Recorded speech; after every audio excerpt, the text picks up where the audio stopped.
Hello, আজকে একটা mini vlog তোমাদের সাথে শেয়ার করছি। তো তোমরা ভিডিওটি দেখতে থাকো, আর ভালো লাগলে আমাকে অবশ্যই কমেন্টে জানাবে যে ভিডিওটা তোমাদের কেমন লাগছে।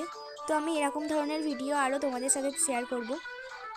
তো প্রথমেই বেরিয়ে পড়লাম দিদির সাথে একটু কাজের জন্য।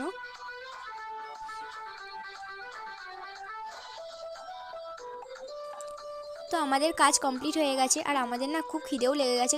চলো কিছু খাওয়া যাক। তো গিয়েছিলাম একটা মিষ্টির দোকানে, সেখানে খেলাম সিঙ্গারা আর একটা করে নরম গুড়ের রসগোল্লা।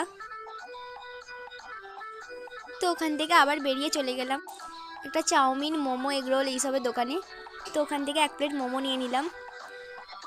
আর নর্মাল যে দোকানগুলো না, ওখানে 50 টাকার 6 পিস মোমো দেয়, কিন্তু আমাদের এই 3 নম্বরের দোকানটায় না 50 টাকা 7 পিস মোমো দেয়। আর খেতেও অসাধারণ ছিল।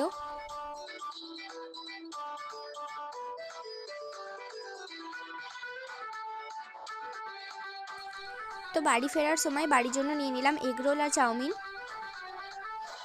তো ভিডিওটা কেমন লাগলো কমেন্টে অবশ্যই জানাতে ভুলবে না। চলো টাটা।